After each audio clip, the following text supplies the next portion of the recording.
Zdaj, rad bi se mogoče malo ustavil na začetku. Najbolj, da pač začnemo, kako je sploh brand Puffy nastal, kje se je Arja prvič srečala z anime in risanjem.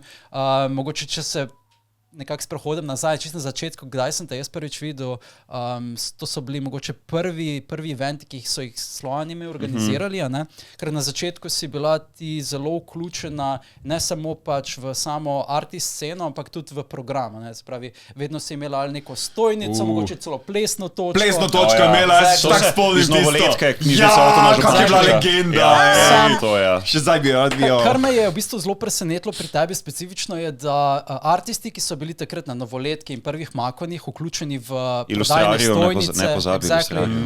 Večina teh del je bilo ročno narejenih, ročno narisanih.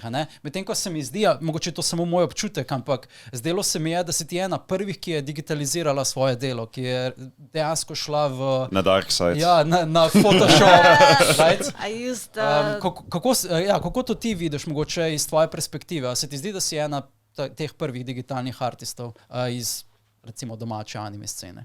Ja, bi rekla, da sem imela neko to privilegijo, da sem lahko dosti hitro šla v to, ampak tle predvsem, mislim, jaz sem začela digitalno ustvarjati že v osnovni šoli. Tako pri 14 sem si našparala denar in sem si kupila pač računalnik in pač to neko malo grafično tablico in predvsem me je to navdušilo zato, ker sem browsala po teh japonskih forumih. In oni so že v bistvu ful prej začeli to digitalno ustvarjati in so šli v ta medij, saj kar se tiče platnic, pa mislim, seveda imeli so Copic markerje, ampak potem je bila ta izbira, Copic markerje v Sloveniji se ni dalo ravno dobiti. Kaj so pa Copic markerji? Ti alkoholni flomastri, ki so ful... Mislim, da so kratko nek standard bili v manga industriji. Kako si sploh konzumirala te informacije iz japonskih forumov? Si jih prevajala, a so dejansko bili v angleščini določeni forumi? Nekatere stvari so bile v angleščini, ampak ene stvari so pa tako, you just kind of go along with it and guess it. Volali manj, Ja, mislim tudi zdaj, ko gledam, kdaj kakšne art tutoriale, kako barvajo, so pač v japonščini napisani, ampak dokler imajo pač te slike, step 1, 2, 3, 4, si pol že nekako risanje je univerzalni jezik. Ja, dejansko, ne rabiš neki.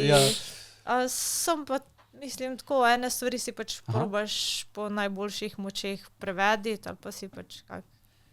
Moja japonščina je obupna, sem se nekaj časa učila, I forgot all of it. Same. To je standard pri anime fedih, vsi si želimo znati japonsko, zato lahko gledamo brez podnapisov. Ali pa beremo manga, to bi bilo tudi idealno. Ne, samo to je napaka, ker polko pa dejansko se začneš učiti, pa ti začne tečno postati gledati anime, ker misliš, da se učiš in gledaš se. Ne, to je po mojem samem primeru, če greš študirati japonologijo. That's a different thing, če se učiš za lušt, je pač drugo. Težko je ohranjati, se mi zdi, to motivacijo potem, ko se moraš naučiti, ne vem, 2-3 tisoč karakterov in razumeti slovnico. Ampak daj naga sej, glede na to, koliko anime smo pogledali, sej smo se naučili, 2000 ali 3000 karakterjev. Veliko jih potem začneš, podzavest jih začne kompjutat, uči si. To je res.